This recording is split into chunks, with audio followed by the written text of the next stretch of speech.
You make choices that define you. You don't compromise. You don't abandon yourself. And there's no question. When there's a doubt, it's already become political. You're trying to assess how you can get the most. Or you're doing it from a place of need. And when you feel that energy, it's always external. There's always a judgment, a subtle judgment. And if you're integral and in integrity, which is another word, if you're here now and you're taking responsibility and your highest focus is your own evolution, it's easy. It doesn't come from attachment, need, taking. It comes from the actions of love, growth, integrity, giving, unconditional love, and to have fun. You know, you don't get dense. You know, it's only life. It's solo la vida, you know? It's just a game that you're meant to enjoy. But the minute there's a doubt, you're off centre. If there's a judgment or a doubt, or you're doing a bit of this, you know no. You know no.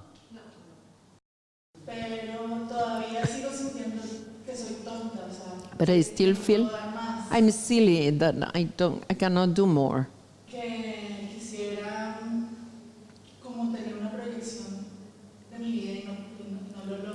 That I would like to project my life and I cannot do it. My question is,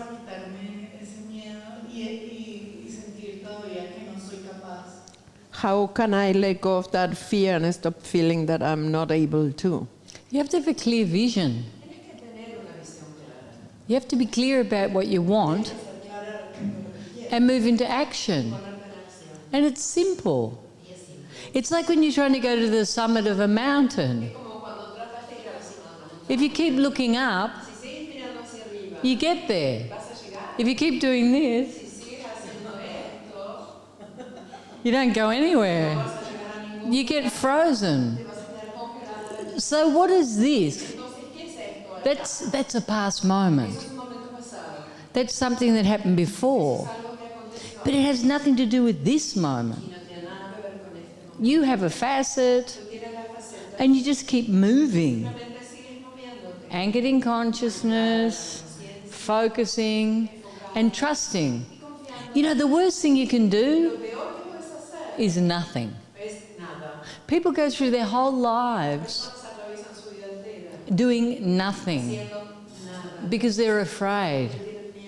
I'd rather do it, and it's all a big disaster, than not do it and regret it. Because even if there's a disaster, it's a learning experience, no?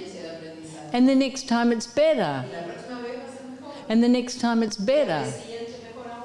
If you keep going and you're anchored in consciousness, all of that disappears. All the obstacles disappear.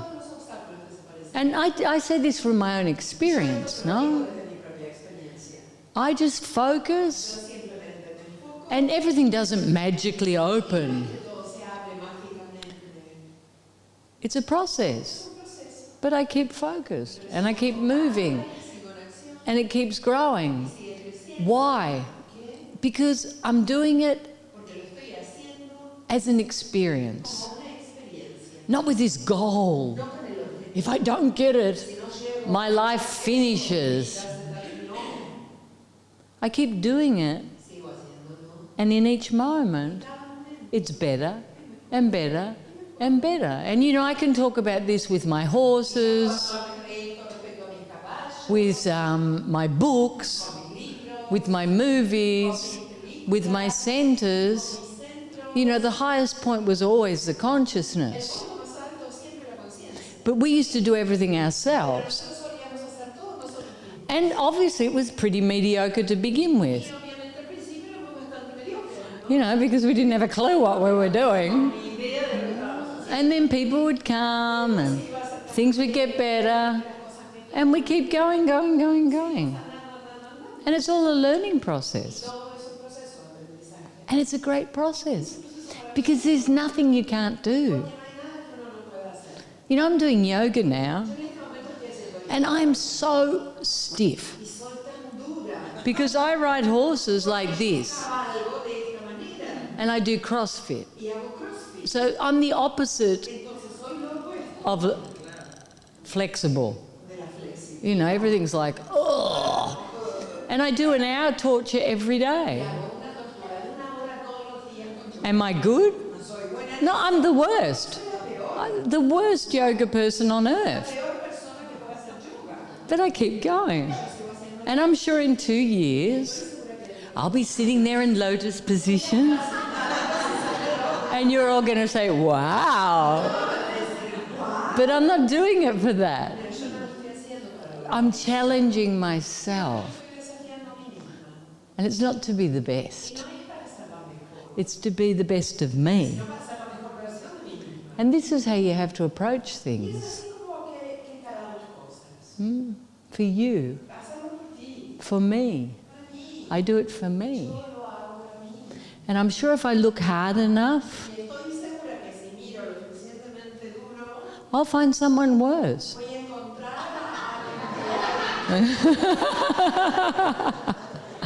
My question is related with what you say. As I don't appreciate myself and I don't want to be seen, but day after day, it showed up a new person that is the wife of my brother-in-law, the husband of my husband, the brother of my husband. And at the beginning, she was okay. And then I started feeling so much separation from her, the way she acts. I started seeing some things where I do things to please others that she was doing. And I want you to talk about the blind spots that every day don't allow me to go see beyond and how I can move through. You know, the most important thing is you always walk towards separation. Because it's always a mirror, no? And sometimes it's complicated. And there's a lot of rejection. But you just need to be open. Because to live without judgment is freedom. You can see people clearly.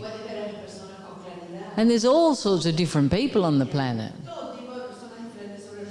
But only the ego judges. The ego judges why? It wants to feel less, so it can be a victim, or it wants to feel more, so it feels superior. And you've got to look at that. What is it I'm trying to do? Do I feel superior, or do I feel less? So you walk towards that, and you heal it until it doesn't affect you anymore. And another thing that's very important is not to expect people to approve. This is a big thing. If you don't approve of me, I don't like you, because you make me feel less than. And you have to feel perfect within yourself. Because greatness always stands alone.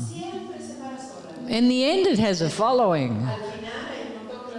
But in the beginning, it's always greatness that breaks. It's always at the front of the ship. It's always breaking the ice. And you have to remember that. And you have to be true to your heart. You know, it's like anything. If you're always looking for approval, you're like 99.99999% of the people. And they're just doing circles.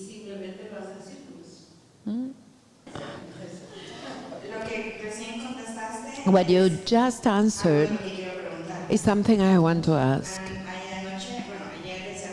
And yesterday you were saying in the meeting that you can be with any person. So if something doesn't happen to me and I want to overcome that. Something that I think is what you said a moment ago, that I couldn't see that, the ego.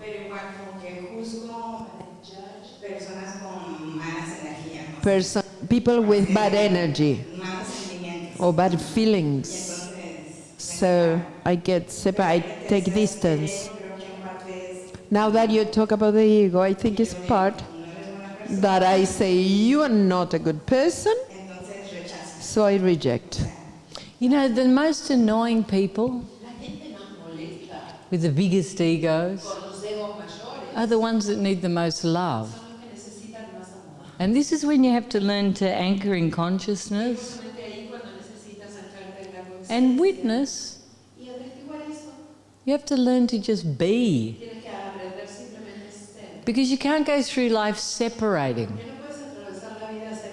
Because ultimately, in the highest level of consciousness, it's an aspect of you that you're rejecting.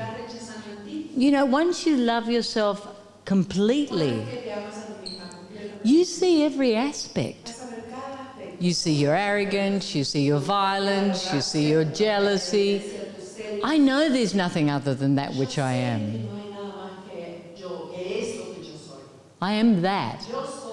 So I'm at the point now where I just see clearly, but without a judgment. And I also know that I was like that. I have aspects of everything. And once you embrace that and you take responsibility, you'll have compassion. And that doesn't mean you won't say anything. You know, if someone's a dick,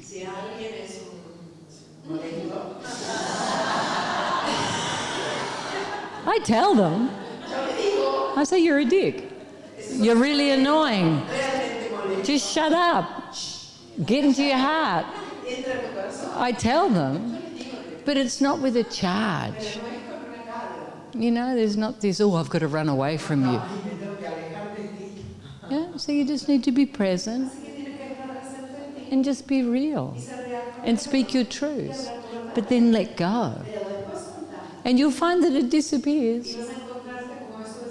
And have you ever noticed that some of the people you hate the most, you end up dating? Have you? Has that never happened to you? Yeah, because it's you. It's an aspect of you.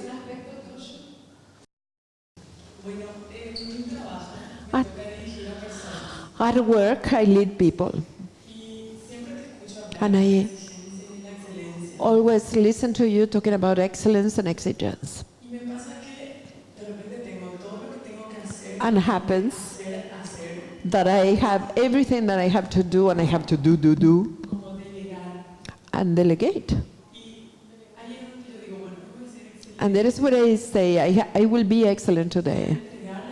I'm going to give this work, and I'm going to let go for the person to be able to do in its own way, in their own timing. And there,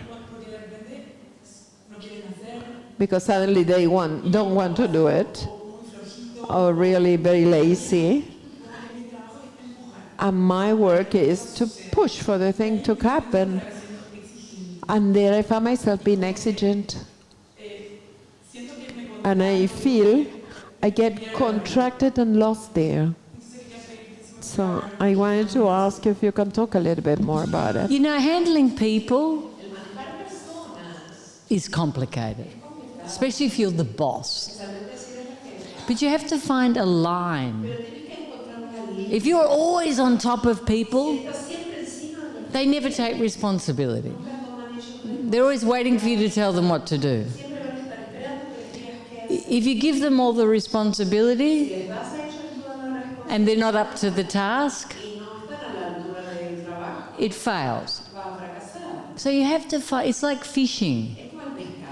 You let go, and then you pull in, and then you let go. But the important thing is to praise. And this is what stops exigencia. You push towards excellence, you mark places that don't serve, but always praising and telling them, I am doing this for this result. You have to be clear. Okay, and it's an art form if you're the boss. Yeah? If you want excellence, you let go, but you watch. But you don't let go and go on holidays. When you come back, nothing exists. Yeah? You let go, and every step they make that's great, you praise. So you're not constantly criticised, or they feel criticised. And you have to see how identified you are with the results. Is it about your ego? You like people not to be as good as you. I always push everyone to be better than me. It never happens, but...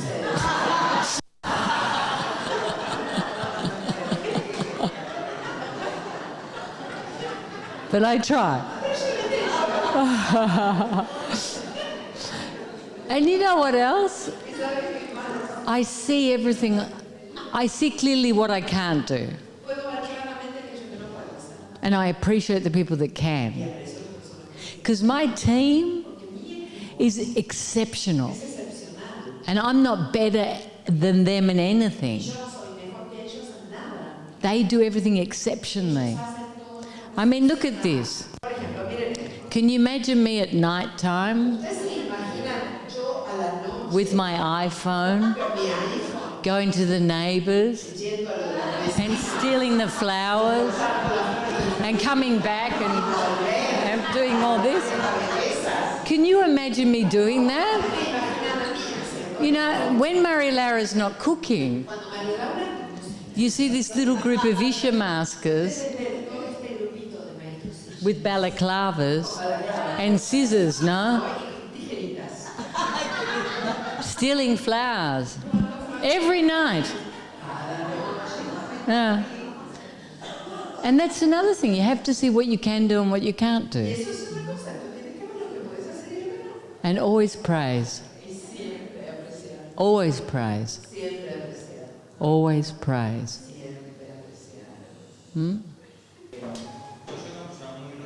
I'm very rational. I evaluate everything. I'm always thinking everything.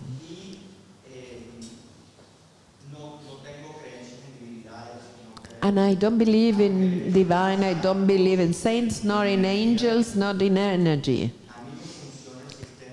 The system works for me because it's very practical. I unify, I calms my mind, I calms my body, I do exercise, I drink water, I eat well. Great. Buenísimo. It's rational for me. And I come from a family extremely religious. Super believers, everything is if God's will. But for them it's very good. Their faith is huge. And any problem gives them strength to move forward. But for me, I get weak very easy because there is nothing external to believe in. Sometimes when you talk about trusting, Let go and trust. I trust in what? What am I going to trust in? In the green midges that go out at night? And what do you want me to trust in? That's a really good question. Trust in what? No, one question. No, it's two. There are two. So demanding. And the other thing is the faith and the trust for you. Is same thing or in what are different? You know, the thing is, you have the system now, but at some point you will feel internally a force, and that force is unconditional love, and you'll feel so secure in that space. Your consciousness will tell you that everything's unfolding perfectly. But it's going to come from you. It's not going to come from the angels. It's not going to come externally. You're going to have this experience internally. And that is what the system does. And so at some point, you'll feel such a profound depth of being. You'll feel secure. And you won't be weak. In fact, opposite. You'll have more strength. You know, I'm awake. So I don't have that. I don't worry about the future. I trust. Because I know I'm creating everything in every moment for the best. But that's my internal experience. It's not what someone told me. You know, it's not. Doesn't come from a religious belief system at all. It's internal, and that's what you'll find. You know, and people, oh, I trust in God, or da-da-da-da-da, yeah. To a point, people trust in God. To a point. But once you've cultivated this here, you will trust implicitly. And that's the difference. It's not a blind thing. It's a real experience. You know, it's interesting because I always questioned everything. Because I used to go to a religious school and I understood unconditional love. But from deep inside. And I could see that things weren't integral. They didn't make sense. And I used to question everything. And I used to be amazed how people just had this blind faith. I didn't have a judgment. But my mother, for example, she was very religious. My father was a Freemason. They never pushed me. But I believed in aspects of Christianity, you know? Like in Jesus. I believed in that unconditional love. You know, I didn't necessarily believe it was a virgin and he came on a donkey and all the rest of it. You know, I wasn't into that. But I believed in unconditional love. And then I became that. And that's what I want you all to experience.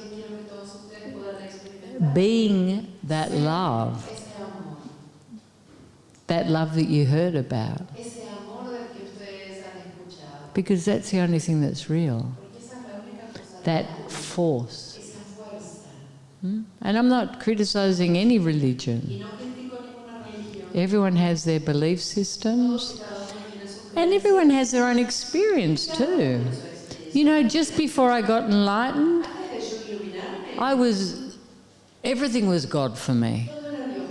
It was an incredible faith, that closeness to that divinity. It was sublime. And that's what the facets are for, expanding that experience. Gracias.